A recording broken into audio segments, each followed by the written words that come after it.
Ei, jovens, tá tudo muito, muito bem, tudo muito, muito bom. Eu espero que sim, que vocês estejam bem, à medida do possível e que estejam se cuidando. Bom, é, o tema da aula de hoje é comportamento alimentar do brasileiro.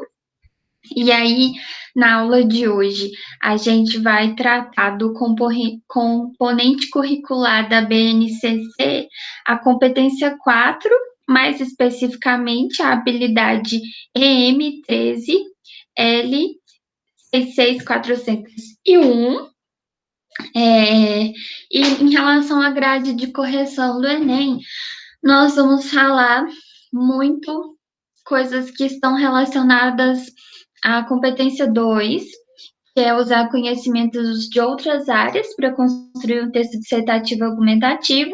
Competência 3, que é selecionar e relacionar argumentos em defesa de um ponto de vista. E a competência 4, que tem relação com a estrutura do texto. A gente também vai falar um pouquinho acerca da competência 5, que é a proposta de intervenção, ok?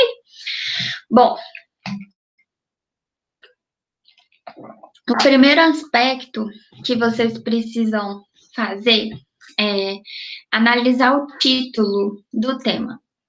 Primeiro que esse título não veio problematizado, ele veio de modo expositivo, comportamento alimentar do brasileiro. É um tema muito amplo. Você vai precisar fazer o seu recorte de ideias acerca desse tema, porque com certeza não dá para falar sobre tudo que abrange esse tema. Então, duas coisas: ele não veio problematizado e você precisa fazer um recorte de ideias.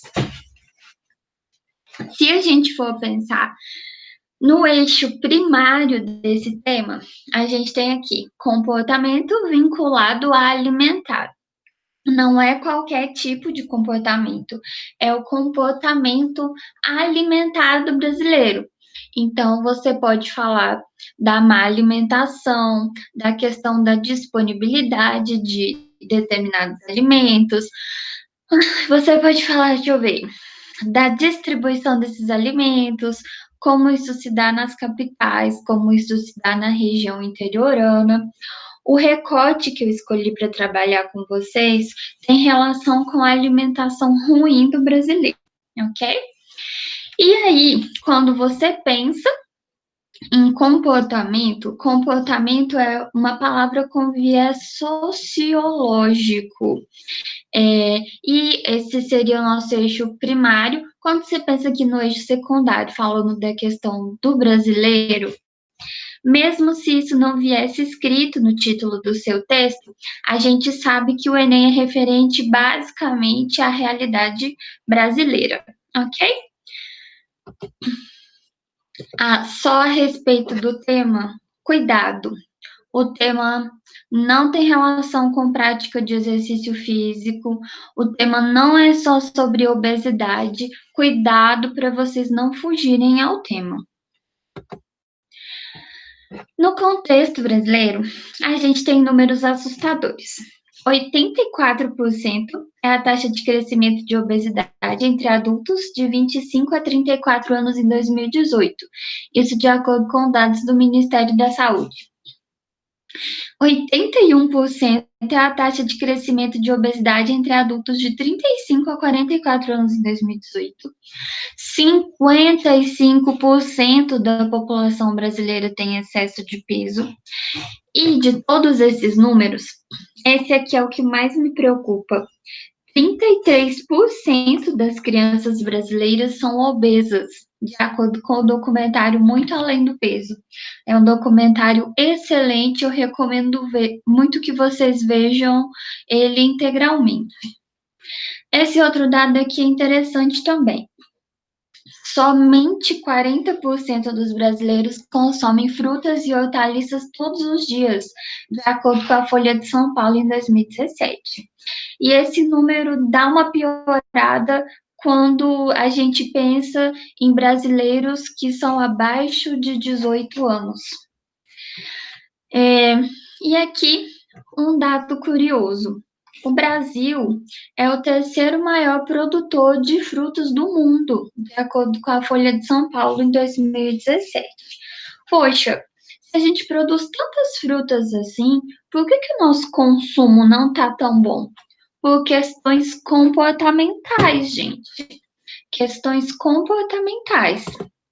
Aí aqui, a gente se pergunta: a alimentação do brasileiro é ruim? Eu acho que deu uma piorada dos últimos anos para cá e eu vou falar as causas disso com vocês agora. Mas dentre os países, todos os países do mundo, eu não acho que nós somos um dos com a alimentação que é pior.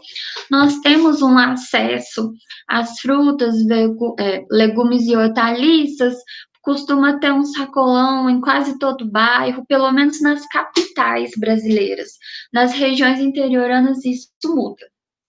Em relação às causas da alimentação ruim, eu destaquei aqui 4 para vocês. Existem muitas outras mais. E o engraçado dessas causas é que elas estão ligadas. Olha só, a primeira causa é a vida moderna acelerada. O pessoal trabalha muito e tal, tá sem tempo, a famosa expressão, não tenho tempo para nada. E aí, a pessoa, vamos supor, ela trabalhou 15 horas no dia. Ela vai preferir pedir um fast food ou comer um fast food, ou de repente comer uma lasanha industrializada que ela comprou baratinho no supermercado, ela vai querer ir lá no supermercado, escolher os legumes, voltar em casa, cozinhar, esperar essa comida ficar pronta. Na maioria das vezes, comprar isso pronto, por mais que seja não saudável, é a solução para muita gente. Então, essas duas aqui estão muito atreladas. A vida moderna acelerada, a expansão de redes de fast food e a expansão de alimentos industrializados no supermercado. Essa daqui é muito interessante de vocês colocarem no texto, porque é muito fácil de fazer uma proposta de intervenção para isso. E é o fato de que falta educação nutricional nas escolas. A gente vê uma palestra ou outra lá durante a vida escolar, mas não tem uma matéria componente da grade curricular que ensina quais são as melhores escolhas a serem feitas. E por último, a gente pode destacar aí o governo na fiscalização precária de componentes químicos dos alimentos, de processo de fabricação e etc. A minha dica é que, dentre os 2 desses que vocês vão escolher, porque é muito difícil tratar com profundidade os 4, um deles não deixe de ser essa questão de faltar educação nutricional nas escolas, justamente por causa da proposta de intervenção. Aí, nós paramos para pensar quais são as consequências do comportamento alimentar do brasileiro. Vamos lá. Essa alimentação que está ruim, esse comportamento alimentar que está ruim. Aumento de doenças. Com isso, a gente traz uma sobrecarga do SUS. As crianças, gente, as crianças começaram a ter doenças que antes só eram comuns a adultos, tipo diabetes, doenças cardiovasculares, obesidade, depressão. E aqui eu também coloquei para vocês a subnutrição, o que é engraçado, pois as pessoas estão ficando mais obesas, no entanto, continuam sendo subnutridas, porque elas não ingerem os alimentos com os nutrientes adequados.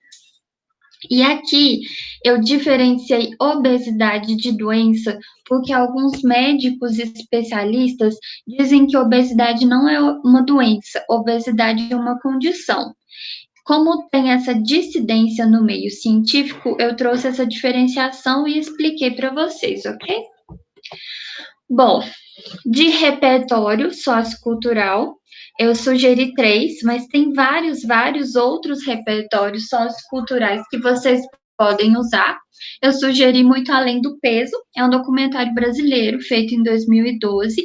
Ele tem disponível no YouTube, é excelente, veja esse documentário inteiro, ele é muito envolvente. E esses outros dois aqui, acredito que tem na Netflix. Fire Up, de 2014, e What the Health, ok? De estrutura, eu trouxe para vocês essa sugestão. No primeiro parágrafo de introdução e tese, vocês façam a introdução por definição ou por frames. E aí, no vídeo seguinte desse formulário, eu vou falar com vocês sobre alguns dos tipos de introdução. A tese por responsabilização, vocês podem responsabilizar a falta de educação nutricional nas escolas e algum outro que vocês forem usar. No desenvolvimento, eu fiz a seguinte sugestão: não coloquem um parágrafo só de causa e outro parágrafo só de consequência. Eu acredito que isso vai deixar cansativo a leitura do seu texto. Então, façam um parágrafo de desenvolvimento a causa e logo em seguida apresentem a consequência. Isso para o primeiro parágrafo de desenvolvimento e também para o segundo. E aí, por último, nós temos a nossa proposta de intervenção, que eu não especifiquei, porque vocês sabem que ela tem relação intrínseca com o desenvolvimento, ok? É isso, jovens. Muito obrigada.